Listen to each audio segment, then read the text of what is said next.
시청자 여러분 안녕하십니까? 예, 수익을 말하다 예병근 전문위원입니다. 자, 시장에 대해서요, 계속 제가 낙관적 관점을 좀 유지하시는 얘기를 계속 드렸었는데요. 시장이 지금도 강한 상승세 쪽에서 지금은 오히려 더 추가적인 상승에 대한 얘기들이 계속 나오고 있습니다. 자, 이번 주에 이벤트가 좀 많이 있습니다. 첫 번째 금통위의 금리 발표가 있는데요. 이 금통위 금리 발표 결국은 동결 쪽의 의견이 강합니다. 바로 전달에 금리 인하를 했기 때문이죠. 또다시 금리 인하를 한다는 것은 좀 무리가 아니겠느냐. 그런데 지금 국내 시장의 여건이라든가 상황들 그리고 디플레이션에 대한 공포를 생각해 본다면 추가 금리 인하에 대한 부분도 전혀 배제할 수는 없습니다. 자, 그런 여러 가지 점들이 있으니까요. 그 얘기는 잠시 뒤에 나눠보도록 하고요. 자, 본격적으로 봄이 왔습니다. 날이 많이 따뜻해졌어요. 지금 이제 봄꽃들도 한참 피어 있는데요. 벚꽃, 개나리, 뭐 여러분들 가까운 주변에만 가셔도 충분히 구경하실 수 있습니다. 자, 이제 주식시장에서 심리적 안정을 찾으시려면요, 가족분들과 함께 즐거운 시간 가지시는 것도 굉장히 중요합니다. 그래서 벚꽃 구경 꼭 가세요.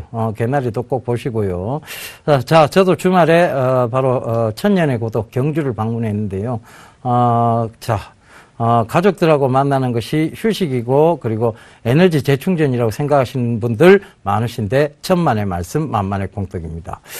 자, 뭐냐면요, 지칩니다. 아이들은 끊임없는 에너지가 있죠. 그 아이들을 보고 하려면 많이 지쳐요, 사실상. 지금 무릎이 아파 죽겠습니다. 아이고, 아이들하고 놀아주다 보니까 굉장히 힘듭니다. 그래서 이 강의하는 시간이 얼마나 소중하고 편한 시간인지를 주말 제가 가족들과 보내면서 느꼈습니다.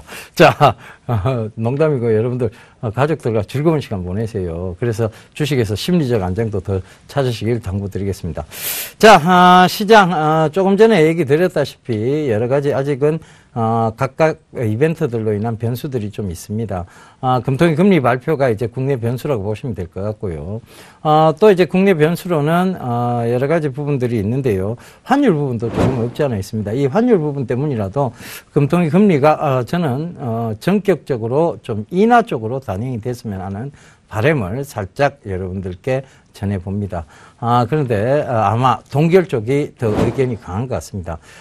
이 동결된다고 해서 뭐 시장이 급격하게 나빠질 건 아니에요. 결과적으로 이번 달에 동결이 된다면 다음 달 그리고 그 다음 달 또 인하에 대한 얘기들이 나올 수 있기 때문이죠. 그래서 그 부분들은 리스크라고 볼 수 없을 것 같고요. 이제 대외적 변수 요인을 좀 살펴봐야 될 것 같아요. 대외적 변수 요인으로는 자, 미국의 고용 지표가 불안합니다. 지금 미국이 바로 이런 지표가 조금 불안하게 나오는 이유가 있습니다. 바로 유로가 바로 이 1유로가 1달러가 비슷해지는 이 페리티 시대가 본격적으로 왔기 때문이죠. 전에 이 달러가 강세가 되면서 유로화는 또 가치가 하락을 했죠. 그러면서 지금 전에 포드 자동차를 살 수 있던 가격대에 BMW 차를 살 수 있는 가격대가 돼버렸습니다. 그러니까 그만큼 독일 차들은 가격 경쟁력이 생겼죠. 독일 제품들은 가격 경쟁력이 생겼죠. 미국 제품들은 강달러로 인해서 가격 경쟁력이 약화됐습니다. 이러다 보니까 미국의 지표가 사실상 불안해진 건 또 사실이고요. 그 다음에 독일, 유럽 지수들은 또 강해지고 있는 것이 사실입니다. 어떤 경제적 균형, 이런 부분에서도 좀 생각을 해볼 수 있을 것 같은데요. 자, 미국이 이렇게 지표가 불안하고 그 다음에 강달러가 계속 이어지면서 불안 요인이 자꾸 증가를 하게 되면 바로 이 금리 인상에 대한 부분들이 뒤로 늦춰질 가능성이 높아집니다. 바로 이 리스크가 상쇄되는 부분이죠. 그런 점들을 참고해 본다면 시장이 나쁘다고 볼 수는 없겠습니다. 자, 또 하나 바로 그리스의 채무 부분이에요. 결과적으로 9일까지 오는 9일까지 그리스가 IMF의 채무를 변제를 해야 되는데요. 리카르도 IMF 총리와 그리고 알렉시스 치프라스 총리의 회동이 있습니다. 이번 주에. 그리고 알렉시스 치프라스 총리가 바로 러시아와 또 정상회담을 갖죠. 자, 이 얘기들 러시아에 가서는 아마 원조에 대한 부분을 얘기를 할 것 같고요. 그다음에 리카르도 IMF 총재와의 회동에서는 아마 나쁜 얘기가 나올 것 같지는 않습니다. 두 사람의 성향을 봐도요. 리카르도 총리와 그리고 알렉시스 치프라스 총리의 성향으로 봤을 때 극단적인 선택은 없을 것이라는 것이 시장의 견해입니다. 저도 그렇게 생각을 하고 있고요. 그 부분을 참고해 보신다면 주 후반으로 갈수록 시장은 더욱더 안개가 걷힌 명확한 성장성의 시장이 이루어질 것이라고 보고 있습니다. 그 점 참고해 보신다면 굳이 지금 가격대에서 여러분들 차익 실현하고 가야 되는 거 아니냐. 그리고 코스닥 너무 많이 올랐으니까 이제 전부 다 이제 빼고 가야 되는 거 아니냐 이런 생각들을 하실지 모르겠는데요. 그렇지 않습니다. 아직은 시장의 낙관적 관점, 즉 추세가 살아있기 때문이죠. 이 추세가 살아있다는 측면을 본다면 시장의 낙관적 관점을 유지를 하셔야 되겠습니다. 자, 종목적으로 좀 접근을 해볼게요. 종목적으로 좀 접근을 해보면 지금 순환 섹터가 상승을 하고 있다고 보시면 될 것 같습니다. 자, 바로 제약업종이 한때 굉장히 강하게 올라오다가요. 그게 제약업종이 조정이 들어오면서 바이오 관련주들이 또 강한 상승세. 그리고 그 바이오 관련주들이 조정이 들어오면서 다시 사물인터넷에 강한 상승세. 사물인터넷에 조정이 들어오면서 사물인터넷 내부에 디테일한 섹터들의 상승세가 이루어지고 있죠. 금일 같은 경우에는 바로 유헬스케어 관련주, 비트컴퓨터라든가 인성정보, 그리고 인피니티 헬스케어가 굉장히 강한 상승세를 보였습니다. 즉, 이 섹터별의 순환적 상승을 보실 수 있는 그런 장입니다. 그 지수는 굳건히 잘 버텨주고 있는데 종목적으로 보면 크게 많이 오른 종목도 그리고 크게 떨어진 종목도 없는 그런 장이 이어지고 있다는 얘기입니다. 자, 지금도요 마찬가지입니다. 이 섹터별로 순환적 상승세가 이루어지고 있기 때문에 그 섹터에 대한 연구가 조금 더 자세히 이루어져야 될 것 같습니다. 실질적으로 바로 실적이 받쳐주는 회사들, 이런 회사들은 섹터와 관련해서 더불어진다면 더욱더 강한 대장주로서의 성격을 또 가지고 가기도 합니다. 그래서 그 부분도 꼭 좀 참고를 해보셨으면 좋겠습니다. 금일 건설주와 그 다음에 전자 쪽에서의 강한 상승세가 이어졌는데요.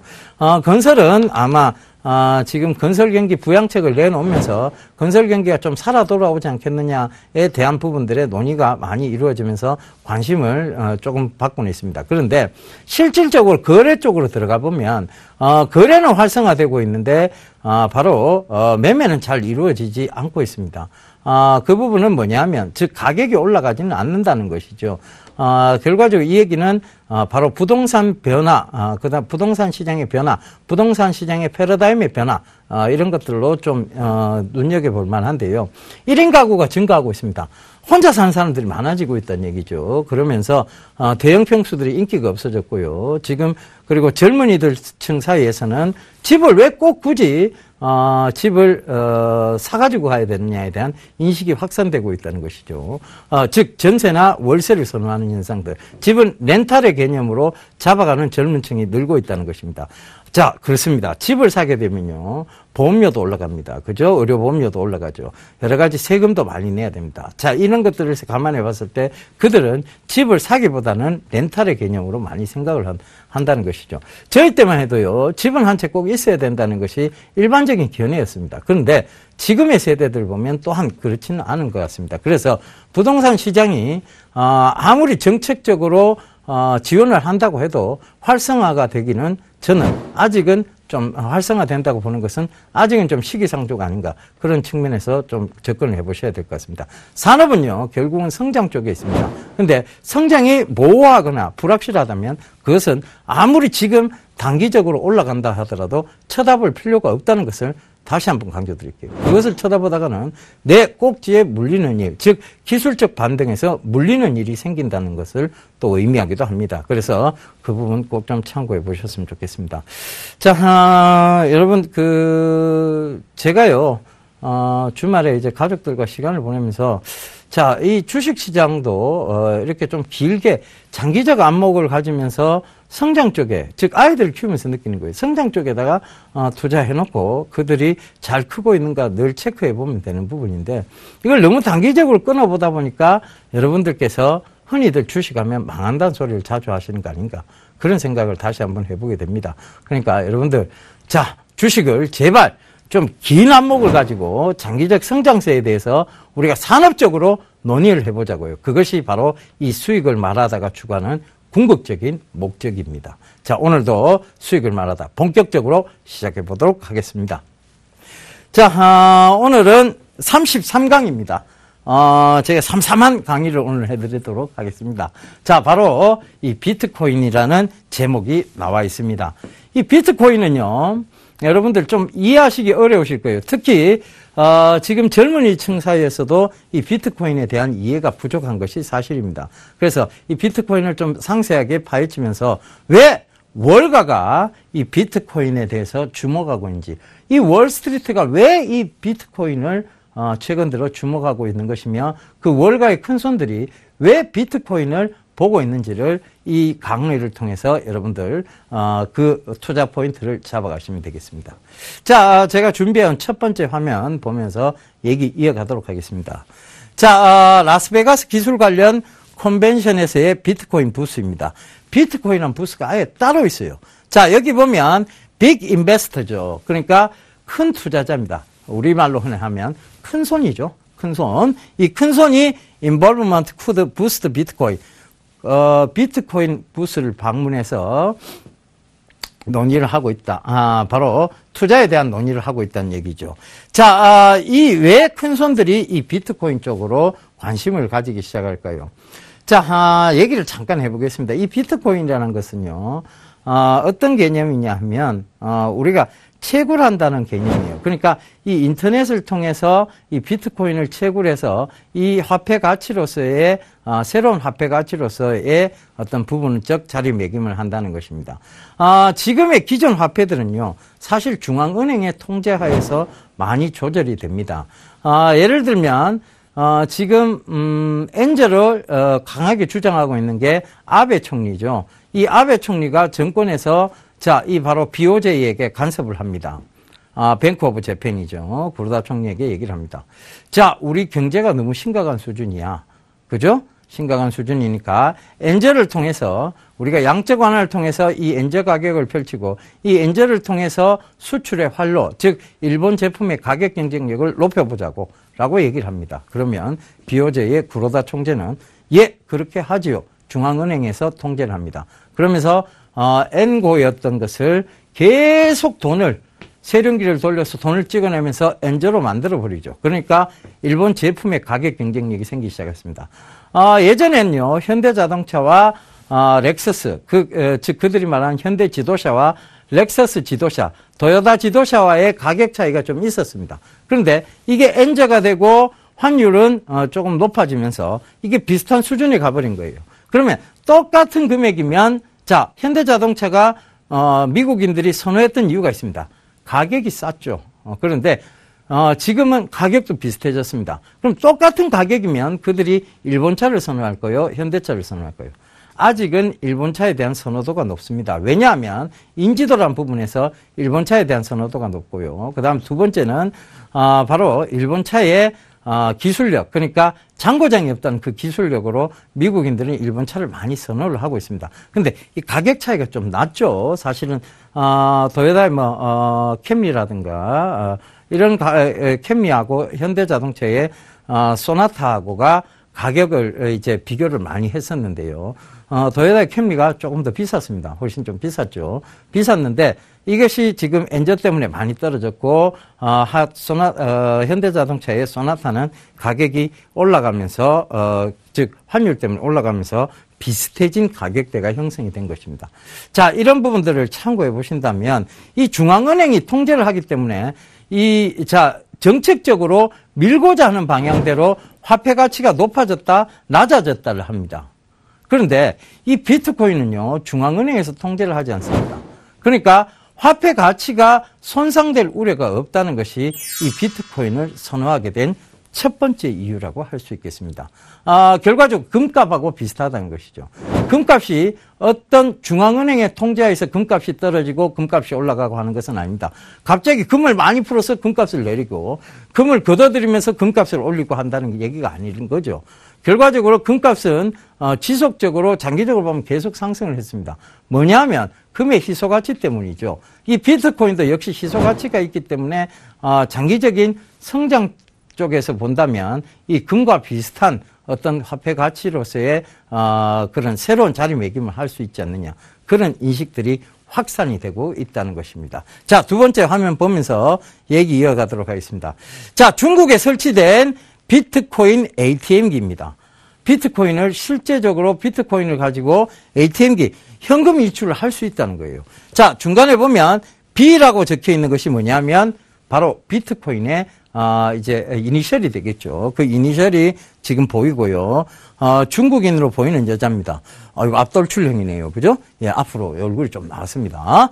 자, 이 여인이 지금 비트코인으로서 지금 ATM기에서 돈을 뽑고 있다는 것이죠. 그래서 이 부분도 참고를 해보셨으면 좋겠습니다.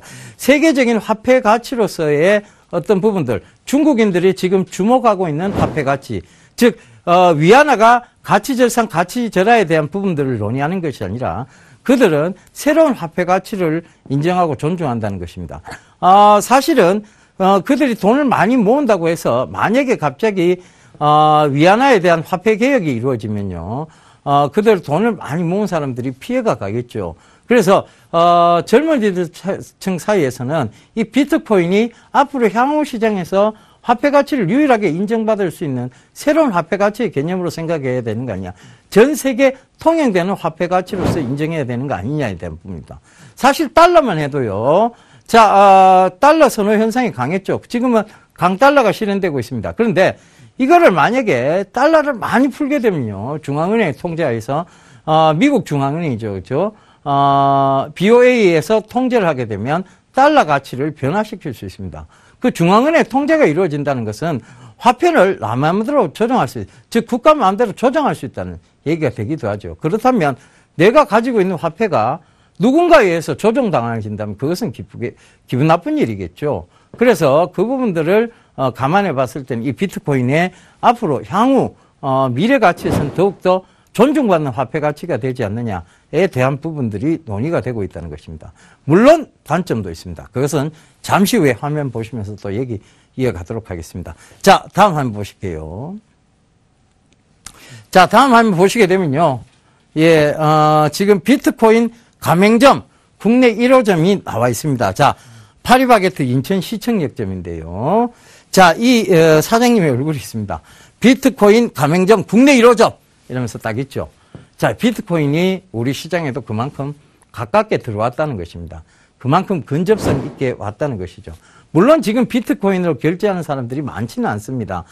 이 사장님의 인터뷰를 보게 되면요. 최근 들어 비트코인 갖고 결제되어진 금액은 극히 미미한 수준입니다. 그런데 이 미미한 수준이 앞으로 더욱더 성장을 할 수 있는 수준에 이를 것이라고 이 사장님도 믿고 있는 것이죠. 왜? 그만큼 이제 젊은이들 사이에서 유저가 조금씩 급격하게 확산이 되고 있다는 점. 특히 중국에서의 유저가 확산이 되고 있다는 점. 그런 점이 핀테크와 맞물려서 더욱더 빠르게 성장하고 있다는 점. 그런 점들이 이 사장님을 웃게 만드는, 즉 비트코인 1호점이라는 뿌듯한 프라이드를 갖게 만드는 요인이 아닐까, 저는 그렇게 생각을 하고 있습니다. 자, 다음 화면 보실게요. 자, 비트코인 관련 기사 내용입니다. 여기는 수도 없이 지금 많이 나와 있습니다. 월스트리트 저널에 보면요. Interest in Bitcoin grows on Wall Street. 월가에서요. 비트코인의 성장성에 대해서 관심을 갖고 있다는 내용입니다. 자, 그 기사가 마치 29, 그러니까 3월 29일 날에 나왔던 얘기예요. 그죠? 그 다음에 Bit poised to become publicly traded Bitcoin fund. 비트코인 펀드가 만들어졌고요. 그것이 지금 거래가 되고 있다는 기사들. 즉 3월 1일에 나온 기사죠. Second market seeks to open Bitcoin fund to ordinary investor. 일반 투자자들에게 가능한 펀드, 비트코인에 투자할 수 있는 펀드. 그것이 두 번째 시장으로서 지금 자리 잡아가고 있다. 즉 뭐냐 하면 이것이 바로 작년도 3월 19일에 나온 기사 내용입니다. 즉 이 얘기들은 비트코인이 지금 이제 쉽게 무너진 게 아니고 계속해서 그 명맥을 유지하면서 유저들을 확보해 나가고 있고 미국에서는 통화 가치로서 어느 정도 인정을 받고 있다는 것도 의미를 하고 있습니다. 그래서 이런 기사들 여러분 살펴보게 된다면 비트코인이 자 우리가 그냥 무시할 수준의 어떤 화폐 가치는 아니다. 저게 돈이 되겠어라고 무시할 만한 것은 아닙니다. 우리가 사실 핀테크도 늦었습니다. 그죠?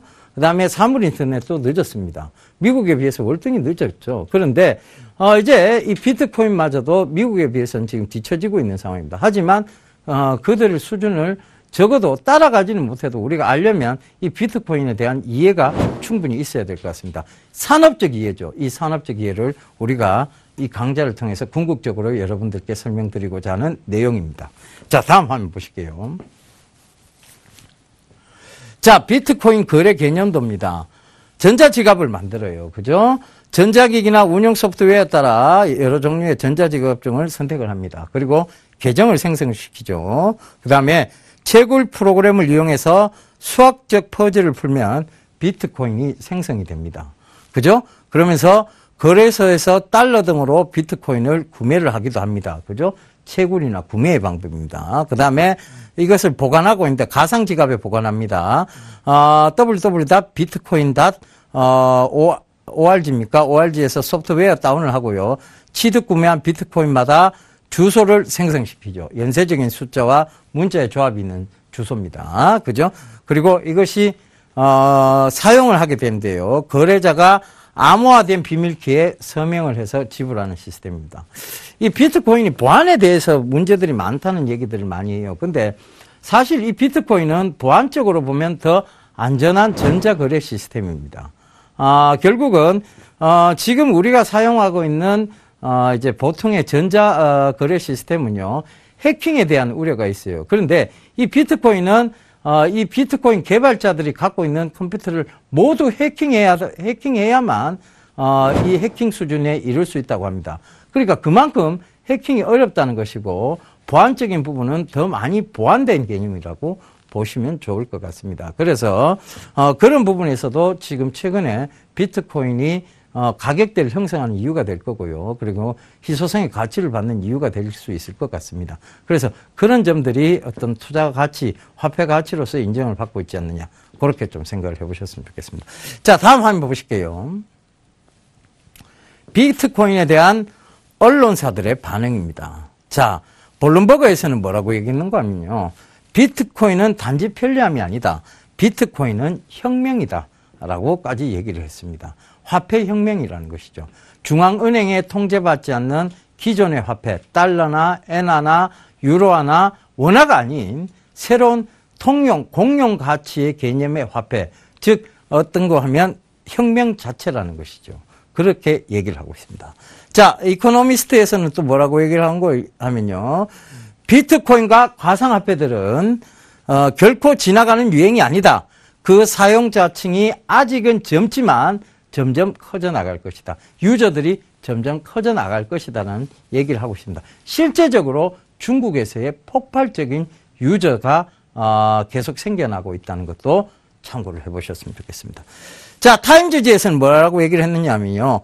추상적인 관점에서 비트코인은 가장 완벽한 화폐다라고 얘기를 했습니다. 추상적인 관점. 이게 뭐냐면 우리가 실질적인 관점이 아니라 이상적인 관점에서 본다면 비트코인은 가장 완벽한 화폐다. 그런데 이 이상이 현실로 되기까지는 많은 제반 문제들이 있다는 것을 이 타임즈는 얘기를 하고 있습니다.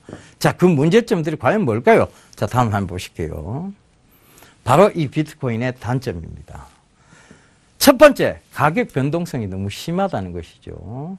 그러니까 중앙은행에 통제받는 것들은 일정 정도 많이 오르게 되면 중앙은행이 통제를 해서 환율을 조정을 합니다. 그죠? 그러니까 가격 변동성이 크게 일어날 수 없어요. 근데 비트코인 같은 경우에는 중앙은행이 따로 존재를 하지 않습니다. 그러다 보니까 통화 정책을 펼칠 수가 없죠. 그전 그대로 금값이 오르면 오르는 대로 오르는 것처럼 비트코인의 가격도 오르면 오르는 대로까지, 즉 수요가 많으면 결과적으로 가격은 급격하게 상승하는 것이고, 그 다음에 수요가 적으면 가격은 떨어지게 돼 있는 시장 원리만을 가지고 있다는 것이죠. 통제되는 시장 원리가 아닌 자율 시장 원리에 적용을 받는다. 이렇게 보시면 될 것 같습니다. 자, 두 번째는요, 익명성이 보장됨에 따라 마약상이나 무기거래상 등 범죄자들이 비트코인을 돈 세탁 수단으로 악용할 소지가 높다는 것입니다. 자, 우리가 그 비트코인 같은 경우에는요, 이게, 우리가 금융실명제법에 적용을 받는 게 아니에요. 그리고 또, 이 비트코인, 전자지갑을 만들 때, 이 익명성이 보장이 됩니다. 그러니까 주민번호를 입력해서 가입하는 구조가 아니라는 것이죠. 그러니까 익명성이 보장이 되게 됩니다. 물론 IP는 추적이 다 됩니다. 그러니까 이게 완벽한 익명성이라고 볼 수는 없어요. 근데, 어찌됐든 이 사람 이름이 공개되지는 않습니다. 바로 IP는 공유가 되기 때문에 그 부분 빼고는, 이 부분이 범죄로 쓰일 소지가 있지 않느냐에 대한 우려들이 높다는 것이죠. 자, 세 번째입니다. 전자지갑 비트코인 보유 상황을 관리하는 개인용 소프트웨어 어플리케이션 도쿄의 마운트 콕스와 슬로베니아 비트스탬프 사례에서와 같이 비트코인 온라인 거래소 계정에 머물러 있는 동안에는 사이버 공격이나 약탈 활동에 취약할 수 있다. 자, 약탈이라는 얘기 들으니까 갑자기 COC라는 게임이 생각이 납니다. 그죠? 클래시 오브 클랜이, 그게 약탈 게임이잖아요. 그죠? 그 약탈 게임이 생각나는데. 자, 이 사이버 공격이나 약탈 활동에 취약할 수 있다는 것은 해킹을 당할 우려가 있다는 것인데, 이 부분은 저는 우려가 아니라고 보여집니다. 왜냐하면, 이 비트코인을 해킹하려면요, 비트코인 개발자 3군데를 다 틀어야 됩니다. 그죠? 그걸 다 틀게 무리예요. 그러니까 이게 동시다발적으로 틀려야 된다는 건데, 그것이 무리라는 얘기입니다. 그래서, 요 계정에 머물러 있는 동안은 잠깐, 그 계정에 머물르니까 진짜 잠깐이에요. 거기에 취약한다는 것은 어쩔 수 없는 부분이고요. 자, 저는 이 두 번째를 좀 눈여겨볼 필요가 있을 것 같습니다. 자, 이것이 과연 단점일까요? 두 번째 내용. 범죄의 수단에 쓰일 수 있다. 물론 범죄의 수단에 쓰인다라고 가정을 한다면 여러 국가들이 아마 이 비트코인을 인정하려 들지는 않을 겁니다. 근데 자율 경쟁에 의해서 생성되어진 화폐입니다. 이것이 굳이 국가들이 인정을 안 한다고 해서 미국이란 곳에서 충분히 쓰여질 수 있다면 미국이란 국가만 인정을 해도 그들은 미국을 통해서 이것을 기존의 화폐 가치와 바꿀 겁니다. 그러니까 이것이 굳이 단점이라고 볼 수 있을까요? 오히려 장점이 되지 않을까요? 왜? 오히려 그 사람들이 더 희소 가치를 느끼고 이게 익명성이 보장이 되니까 범죄 수단을 쓰면서 더욱더 가격은 높아질 수 있지 않을까라는 생각도 해봅니다. 이런 걸 흔히 우리가 노이즈 마케팅이라고 얘기를 하죠. 시끄럽게 소리를 내서 마케팅 효과를 누린다는 것인데, 결과적으로 이 돈 세탁 수단으로 이용되고 있다는 것을 얘기를 하는 순간 범죄자들이 이 비트코인을 더 이용하고 싶겠죠. 이것이 바로 노이즈 마케팅의 일례가 될 수도 있을 것 같습니다. 그래서 비트코인의 단점 두 번째는 단점이라기보다는 오히려 장점으로 그들이 활용하고 있는 거 아닌가, 그런 생각도 좀 듭니다. 그죠? 그래서 그 부분들을 참고해 보신다. 단점은 크게 없어요. 그죠? 가격 변동성이 어차피 시장 자율 경쟁에 의해서 생성되어지는 거고, 중앙은행의 통제하에서 가격 변동이 생기는 게 아니라는 것 때문에 나타날 수 있는 특이한 현상이라 일반적인 현상입니다. 그래서 이 단점들이 모두 단점으로 보이지 않는다 하는 것이 첫 번째 이 비트코인의 또 장점이 되겠네요. 자, 두 번째 다음 화면 보실게요. 자, 다음 화면을 보시게 되면요, 이 비트코인의 장점이 또 나옵니다. 자, 단점을 먼저 얘기했으니까 이제 장점을 얘기해 볼까요? 비트코인은요, 사회 가치 교환 관리 방식의 분산 시스템 개념을 새롭게 도입했다. 즉, 뭐냐 하면, 제가 중앙은행의 통제를 안 받기 때문이라는 것이에요.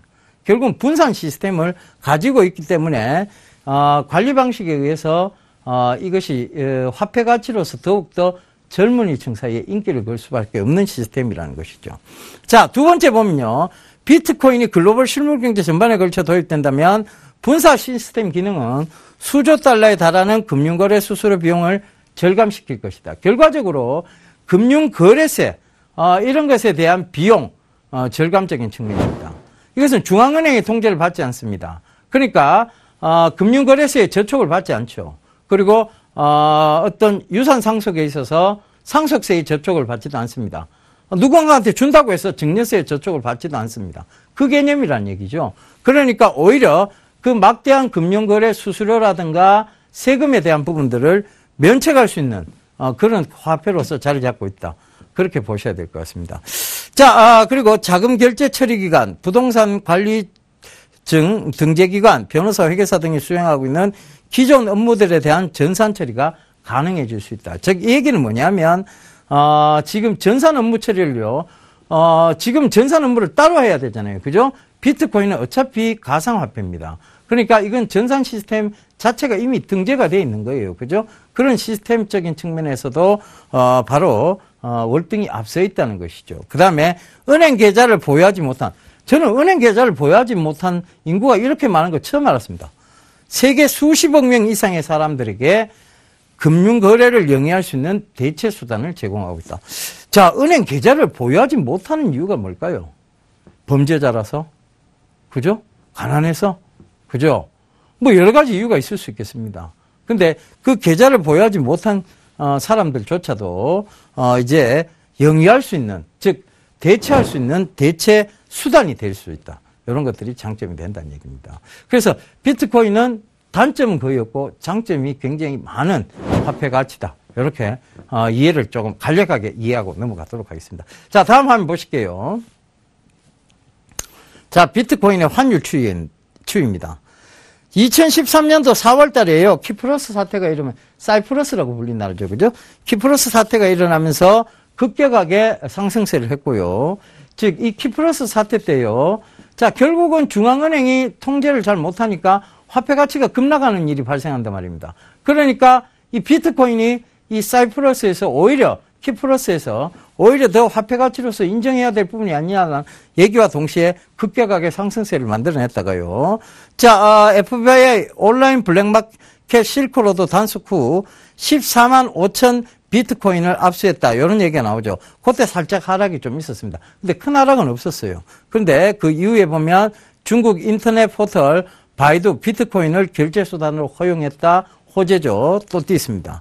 자, 그 다음 세계 최초 비트코인 ATM기가 캐나다에 등장했다. 또 띄죠.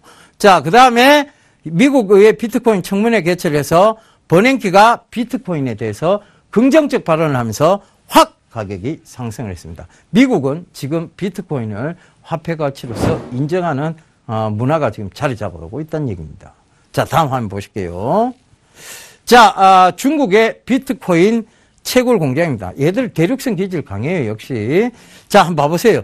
이게 수많은 지금 컴퓨터 하드기기입니다. 이 하드기기들을 지금 이 냉풍기죠, 그죠? 거의 선풍기인데, 열을 식히기 위한 굉장히 강한 선풍기들을 쭉 앞에 놓고, 이걸 가지고 계속 채굴을 하고 있는 거예요. 수많은 컴퓨터를 가지고. 결국은, 이 비트코인은 컴퓨터를 돌려서 채굴하는 시스템입니다. 얘들 대륙성 기질이 강하니까 이런 짓을 하고 있는 거예요. 그죠? 수많은 컴퓨터들을 두고, 냉풍기까지 돌려가면서, 이 강한 선풍기까지 돌려가면서 컴퓨터 열시켜가면서 그들을 24시간 채굴을 한다는 얘기입니다.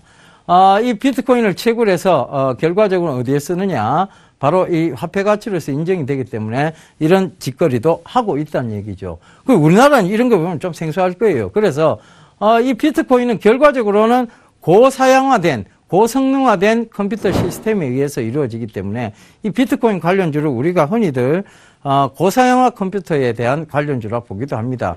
그래서 최근에 고사양화된 컴퓨터, 뭐 잘만테크라든가 이런 것들은 쿨러 시장에서 고사양 제품이죠. 그죠? 그러니까 그런 것들이 비트코인 관련주로 분류가 되고 있는 이유이기도 합니다. 그런데 무엇보다 이 비트코인의 ATM기라든가 이와 관련된, 그리고 비트코인 단말기와 관련된 주식들을 더 유심히 보셔야 되겠죠. 그것이 뭐냐면 제가 좀 말씀드렸던 SK컴즈라든가 JCN 시스템, 그 다음에 SGA라든가 이런 회사들로 좀 압축시켜 볼 수 있을 것 같습니다. 이 회사들은요, 비트코인 단말기와 관련되어 있기도 하고요. 자, SK컴즈 같은 경우에는 비트코인의 최초 역사를 좀 써내려간 회사라고 보시면 될 것 같습니다. 비트코인과 비슷한 뭐를 줬습니까? 우리가 흔히 SK컴퓨터 옛날 싸이월드에서 뭘 주고받았습니까? 도토리를 주고받았죠. 그것이 비트코인과 같은 개념으로 보시면 되겠습니다. 열심히 서핑을 하면서 그리고 친구들과 파도 타기를 하면서 도토리를 채굴을 합니다. 도토리를 얻죠. 그 도토리를 가지고 친구들한테 나눠줘서 뭘 사게끔도 만들고 그리고 선물을 하기도 합니다. 이것이 최초의 비트코인 개념도였는데요. 이 비트코인이 우리나라에서 너무 가입 절차가 까다롭다 보니까 이 비트코인과는 조금 좀 상반되는 부분이 있어요. 이건 제가 가입 절차가 굉장히 용이하다고 말씀을 드렸죠. 그죠? 근데 이 싸이월드는 주민번호 인증 방식인데다가 휴대폰 번호 인증까지 다 받아야 됩니다. 가입 절차가 굉장히 까다롭죠. 그러니까 결과적으로 비트코인으로서의 가치 매김을 못했는 것인데 그래서 새로운 화폐 가치로서의 개념 자리매김을 못했어요. 그런데 이 비트코인은 가입 절차, 즉 익명성이 보장된다는 것 때문에 굉장히 화폐 가치로서 빠르게 지금 성장을 하고 있다는 것이죠. 그 점을 참고해 보신다면 이 비트코인의 성장세도 어느 정도 가늠해 볼 수 있는 잣대가 되지 않을까 그렇게 보여집니다. 다음 화면 보실게요. 자, 다 했습니다. 다 끝났습니다. 그죠? 비트코인 제가 준비해온 자료 화면들은 다 끝났는데 자, 그럼 이제부터 이해하는 시간을 좀 가져보자고요. 자, 이해하는 시간을 좀 가져보자면 자, 비트코인에 대한 개념도 즉 우리가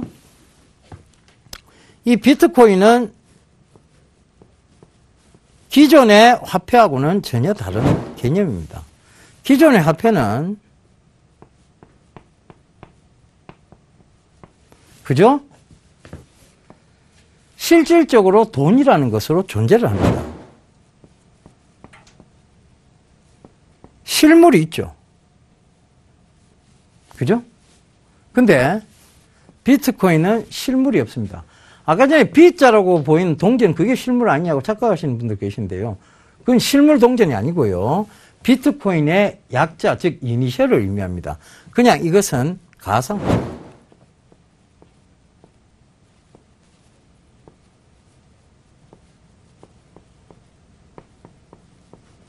근데 이것이요, 어떤 한 곳에서, 즉, 관리를 하는 곳이 두 군데가 있기 때문에 이것은, 막 찍어내는 중앙은행에 의해서 통제되는 금액이 아닌 희소성의 가치가 존재하는 개념인 것이죠. 이것은 화폐 가치가 실물로 존재는 합니다만 중앙은행이 통제를 하면서요, 희소성의 가치는 사실 없어요. 돈이 모자란다 싶으면 더 찍어냅니다. 이것이 중앙은행의 통제 방식이죠. 그러니까 결국은 내 돈의 값어치가 급격하게 올라가는 일은 없다는 것입니다. 근데 비트코인은 돈을 막 찍어내는 게 아니잖아요. 그죠? 그래서 희소성의 가치가 있기 때문에 화폐의 가치가 주식처럼 오르고 내리고 하고 화폐를 서로 사고 팔 수 있는 제도까지도 등장해 있습니다. 그래서 월가에서는 투기성이 또 강하다는 이유로 더욱더 관심을 받고 있는 이유가 되기도 한다는 것이죠. 자, 이런 비트코인, 결과적으로 보면, 지금 계속적으로 성장세를 논의해 드릴 수밖에 없는, 지금 영역이고요. 자, 그 비트코인 관련주 몇 개를 한번 짚어보도록 하겠습니다.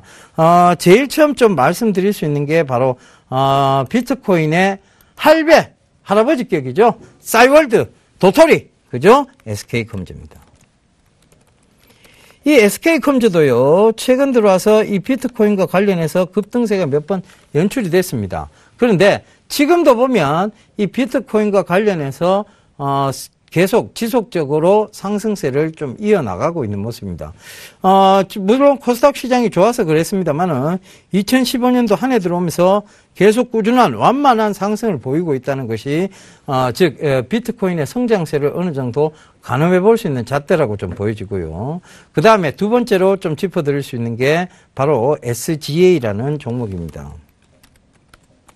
자, 이 종목 역시 마찬가지예요. 비트코인 관련주이기도 하고 비트코인을 운영하고 있는 회사의 단말기 그쪽 프로그램을 제작한다는 그 이유로 지금도 강한 상승세가 좀 나오고 있습니다. 그래서 최근에도 보면요, 주가가 굉장히 좀 가파르게 상승을 했고 건전한 조정 들어오고 난 이후에 재상승 구간에 놓여져 있다는 것도 참고를 해보셨으면 좋겠습니다. 그 다음에 바로 이제 뭐 여러 가지 관련주들이 또 있어요. 그런데 이 갤럭시아 컴즈도 결국은 이 비트코인 관련주라고 좀 보시면 될 것 같습니다. 갤럭시아 컴즈가 급등세 있고 난 이후에 지금은 기간 조정에 들어가 있죠. 횡보 쪽에 들어가 있는데 결국은 박스권 하단과 박스권 상단을 기록하고 있습니다만 거래량적인 측면으로 보거나 그 다음에 이 트리거 현상적인 측면으로 봤을 때도 이 갤럭시아 컴즈는 충분히 상승할 만한 그런 영역에 있다라고 좀 보시면 좋을 것 같습니다. 자, 물론 많은 종목들이 나와요. GTNT가 아니고, 이 갤럭시아 컴즈부터 시작해서 한일 한일 네트워크스, 이런 회사도 비트코인 관련주로 분류가 되어 있죠. 그러니까 SK 컴즈, 한일 네트워크스, SGA, 갤럭시아 컴즈, 이런 회사들이 비트코인 관련주로 분류가 되고 있는데, 이 모든 회사들이 지금, 굉장히 주가가 좋다는 것입니다. 결과적으로 이 비트코인이 만약에 어떤 성장성적인 측면이 없다면 주가의 모양도 이렇게 견조하게 올라오지는 못할 것 같습니다. 그런데 주가가 이렇게 견조하게 올라오고 있다는 것조차도 어떤 비트코인의 성장성을 좀 가늠해 볼 수 있는 잣대가 되지 않겠느냐. 그 부분입니다. 자, 비트코인 참 어려워요. 사실상 이것을 우리 지금 개념으로 보기에는 쉽게 이야기는 좀 어렵습니다. 그런데 이 컴퓨터를 많이 사용하고 있는 세대입니다. 지금 거의 지금 젊은이층 세대는 이 컴퓨터를 끼고 살고 있는 세대라고 해도 무방할 것 같아요. 스마트폰을 들고 다니고 집에서는 PC 게임을 즐기면서 또다시 밖에 나와서는 스마트폰을 들고 다니고 스마트폰을 활용해서 업무를 보고 있고 스마트폰을 통해서 친구와 그리고 연인과 데이트 모든 것들을 이 스마트폰으로 해결하고 있습니다. 그러면 컴퓨터와 가장 밀접한 세대죠. 이 세대들이 관심 갖고 있는 것이 컴퓨터, 즉 온라인에서 통용될 수 있는 전자화폐의 개념, 우리가 흔히 카카오페이라든가